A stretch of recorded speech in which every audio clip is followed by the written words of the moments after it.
Hello everybody, I am back once more, and this time I'm doing a highly requested run.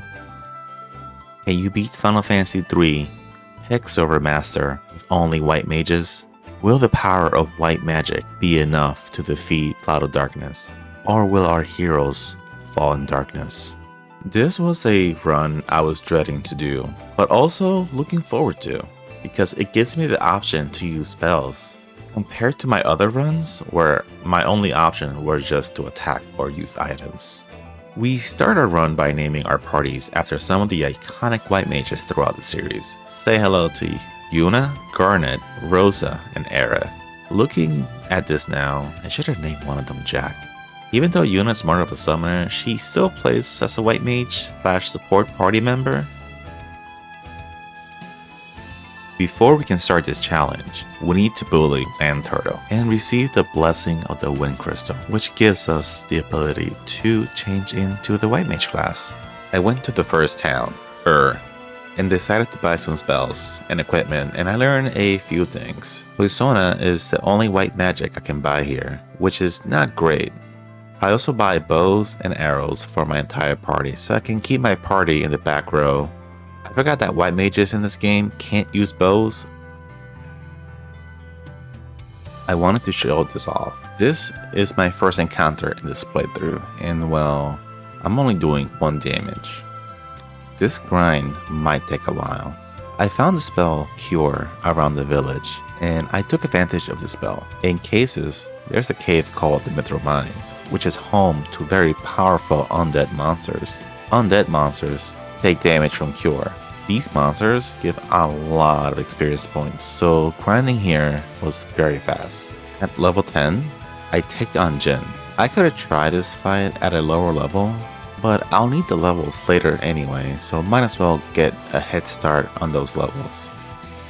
The fight itself was a slugfest, nothing dangerous about it. Using Cure to heal the damage Djinn does to the party is easy.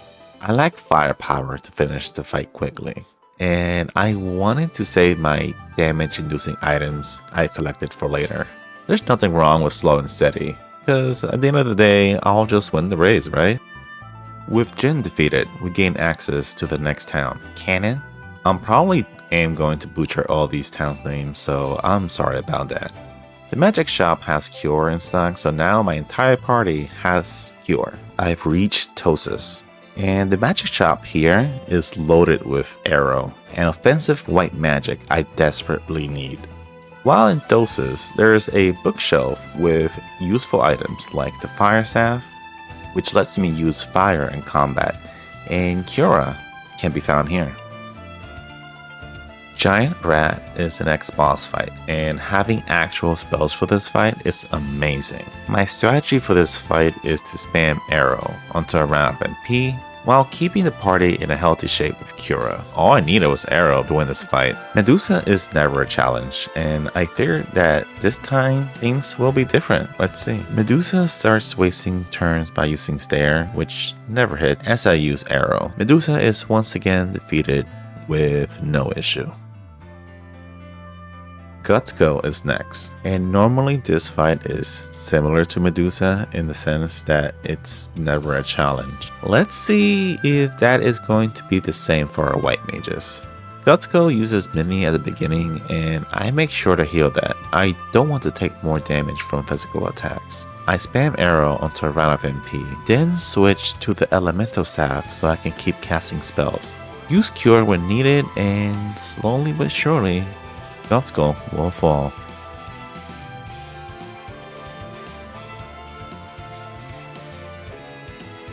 Salamander, who normally is a challenge on my runs, should be doable now that I have the ability to heal my party at once with Cure. And Cura, right? Flame is doing more damage than I expected, and I can't keep up with the heals. I have been avoiding having to grind, but my low HP is hindering me, so it's time to grind. Grinding at the fire cave is nice. The experience is good. I can use Ice Staff to cast Blizzard, and since they are weak to ice, I can defeat them with no issues.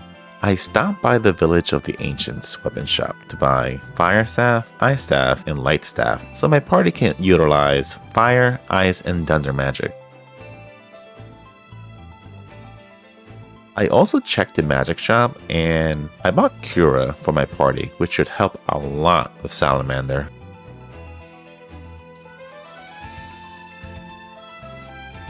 Let's go back to Salamander. This time around, everyone's HP is at a safe range where I can heal everyone and not worry about getting hit by a flame twice in a row.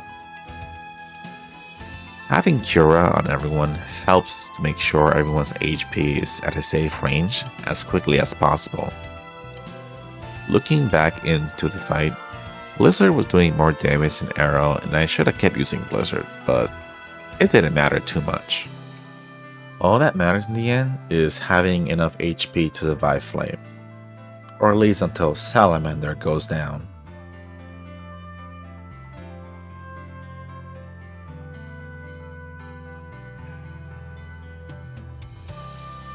Hien is up next, and I'm not concerned about this fight. Hien tends to change his weakness and resistance with Barrier Shift, but we have Libra and we use it to find out his new weakness. No need for Scholar here. No matter what he changes his weakness and resistance to, Wind is always neutral damage, so going for Arrow is also an option.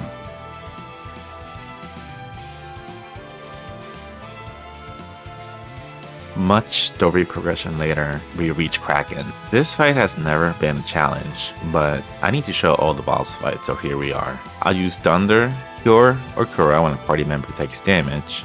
And despite this being an easy fight, I still play it very safe and heal right away when someone takes damage, in case things go south, you know.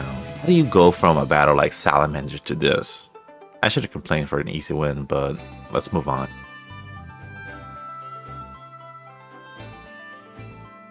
Goldor is another boss fight that should be easy, just like Kraken.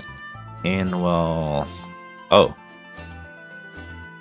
Looks like Goldor has really high magic defense. I have to actually resort to using physical attack as a white mage. Let that sink in for a second. I have to smack Goldor with a stick. Do you know how mad that makes Goldor? They must be really mad. I balance in between attacking and healing, and eventually Goldor goes down. Before I lock myself into fighting Garuda, I stop at Duster and buy some armor and items. Let's see how Garuda goes. Garuda is not bad of a fight. White mages do have high magic defense, so lightning does not do a lot of damage, and I can heal through the damage. When I do these challenges, I go in with very casual knowledge of the game.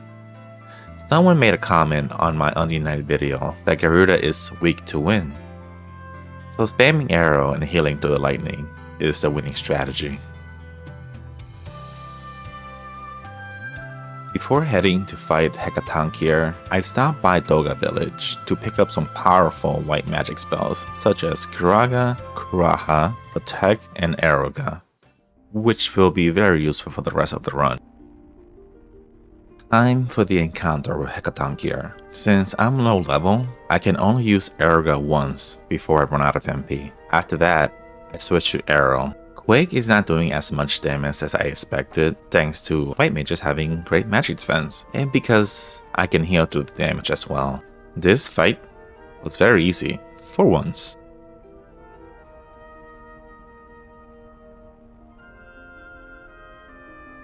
Doga and Unei is a small endurance round, having to fight two bosses without a break in between. So I had to make sure to finish the fight with Doga in decent shape to be prepared for Unei. On my way here, I picked up the golden staff that when used in battle it casts break, which does decent damage. I can save MP by using the golden staff. I use arrow first in order to save my Eureka for Unei. If I play carefully and conserve my resources against Doga, then Unei will be a breeze. Doga spamming Flare did not make things easy. Flare sometimes one-shot a party member, And if that happens, I have to make sure to bring them back to full health before the fight ends, while also trying to deal damage. Unfortunately, I end the fight with Doga at low HP.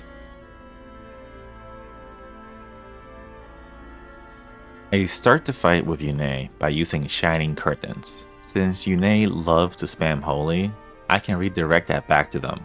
But I make the mistake of redirecting Cura to Unei, and because of that, Yuna does not get healed and dies to the next incoming Holy. I get Yuna backed up and start using Eureka and items to do damage. Saving my resources for Unei did make the fight easier. Next up, it's Titan, and this fight was not as bad as I believe it would have been. Titan loved to spam Quake, because Titan, Earth, right? Kind of his thing. Except he was mostly using everything but Quake most of the time. Titan used Flare and physical attacks mostly, which I prefer. Even if Titan did spam Quake, I would have been okay since White Mage do have great magic defense. Therefore, damage would not be too bad. As we are approaching the endgame, a lot of these boss fights are going to take a long time to defeat, since I can't do heavy damage with a team of White Mages. This is the part of the fight where I run out of things to say, since the fight becomes a cycle of do damage, take damage, and then heal. In fact, every fight from here until the end, it's going to be like that. And since I don't want to edit these fights more than I already have to, I'll try to ask some questions or other stuff that I can say to keep the time going. Or I'll just edit the fight since it's still very long. I'm pretty sure if I don't edit these fights, each of these fights will be like 20-40 minutes long, and this video will probably be about 2 to 3 hours long. Since these fights are long, I decided to put timestamps in the description of the video so you can check that out if you wish to skip to the next part. After Titan, we reach the Crystal Tower and head to Eureka to see if I can buy some good endgame spells for my party to help out with the rest of the run. But I've learned that White Mages can't learn level 8 spells. Level 8 spells can be used by Devout, Magus, and Sage. What a bummer. I was hoping to use Holy in this run, but guess not. Time to do some grinding. I'm happy to make it this far at a low level, but I'm going to need more HP to survive the incoming onslaught that World of Darkness has in store for me. My previous run, I had to grind up to level 72 to stand a chance. However, I'm going to only grind to level 50. I should have barely enough HP at that level to survive. Xande is the gate boss before we can reach World of Darkness. And this boss does a great job of showing how long these boss fights are going to be from now on. Besides the fight being long, it also shows that overhealing to predict incoming attack is necessary for me, and without it, I would lose. If Xande ends the turn with Meteor and starts the next turn with Meteor, then I lose. And that's why you see me heal, even if I'm already in a good shape. I can go grind some more levels so I have more HP, but I really am trying to beat this run at a not so absurd level. Feel free to check the timestamp in the description to skip to the next part.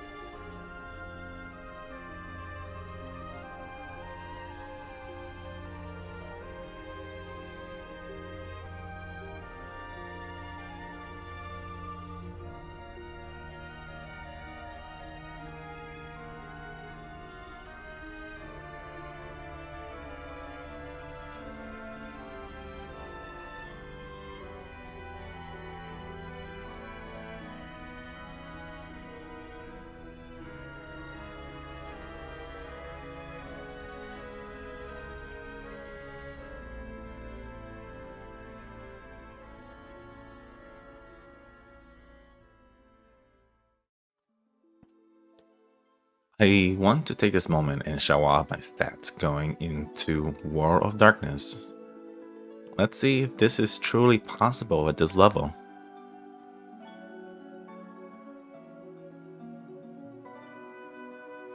One cool thing about this place is that I can take on any of these bosses in any order I want.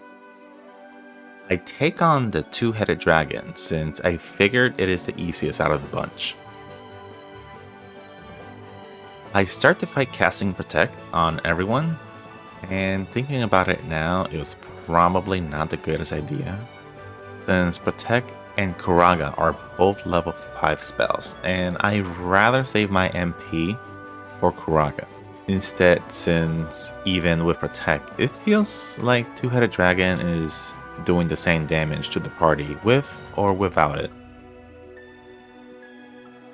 I use Eureka to deal damage, and when I run out of MP, then I switch to Arrow or use Golden Staff to cast Break. The reason why I say that this is the easiest fight out of the bunch is because Two-Headed Dragon only uses single target physical attacks. Feel free to check the timestamp in the description to skip to the next part.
After taking on the easiest boss fight, I decided to take on the hardest one after.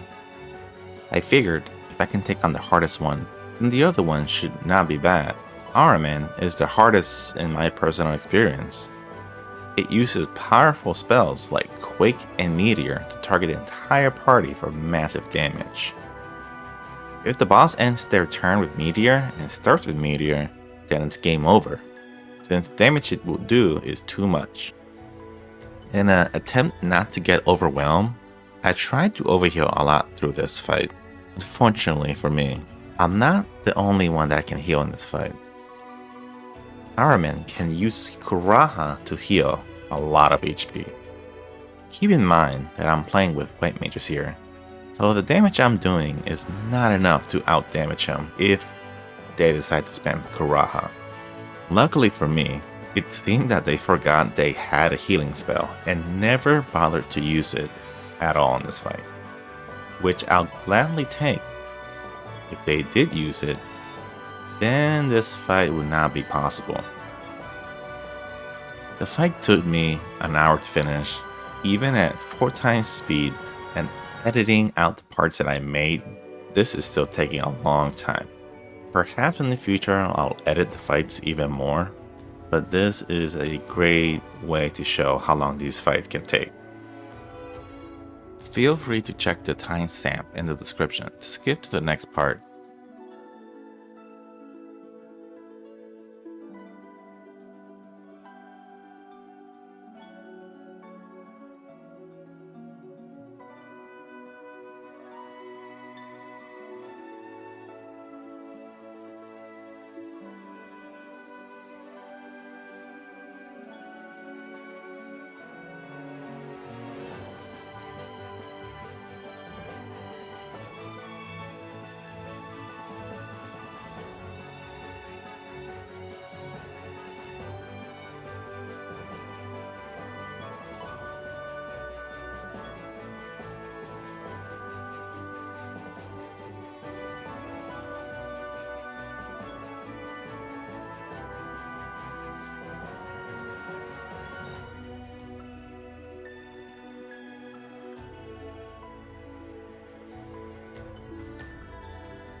Cerberus was a cakewalk.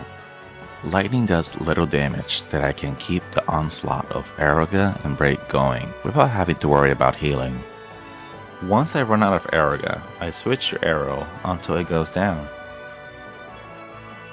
Feel free to check the timestamp in the description to skip to the next part.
Echidna is the last out of the 4 bosses.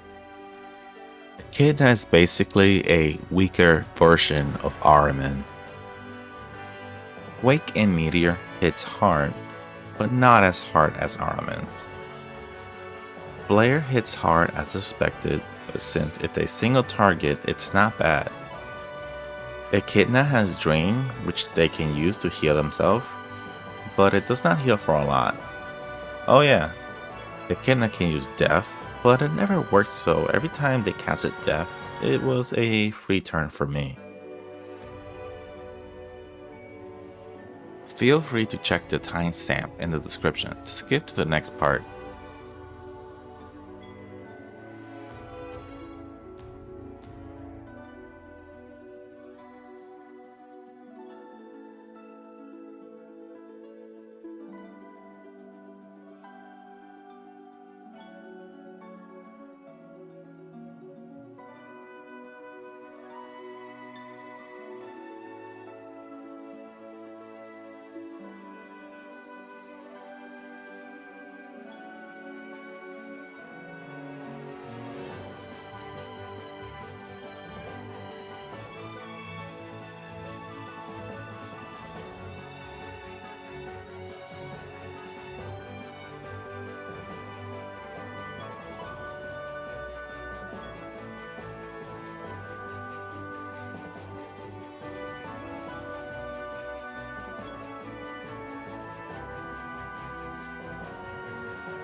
Finally, the final battle, Cloud of Darkness.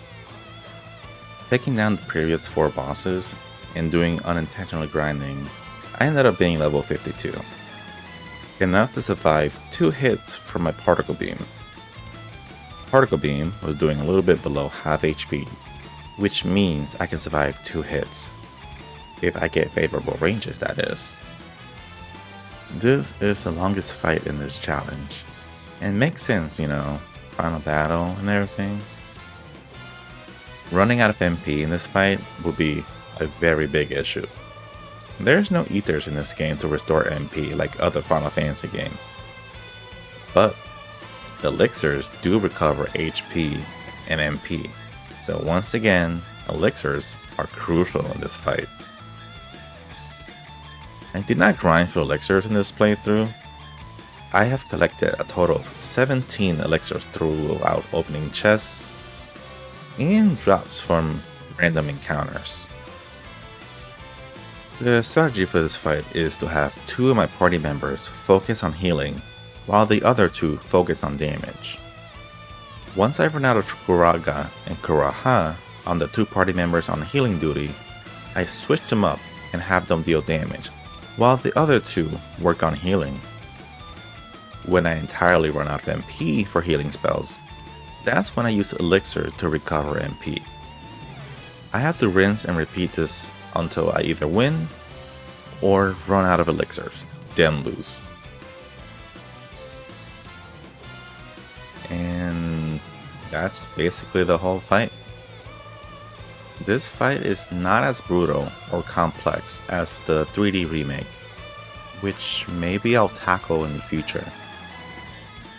Been trying to think of ways to branch out Final Fantasy 3.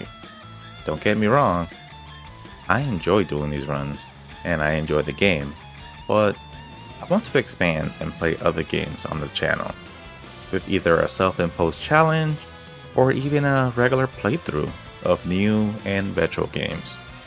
One reason why this video didn't come out sooner was because I was playing through Xenoblade Chronicles 3, which took me a month to beat because of how long the game is, if you decide to do all the side quests.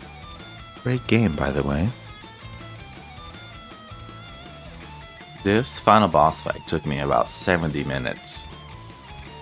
Cloud of Darkness is built like a tank, and my white mages are basically hitting a tank with rocks and blowing wind at it. Since this fight does go for a while, you can either watch to the end or check the description for the timestamp to skip to the end.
If you made it this far into the video, thank you for sticking to the end. If you enjoyed this video, make sure to leave a like, comment on what games you enjoy watching on YouTube and or Twitch. Goodbye, till next time.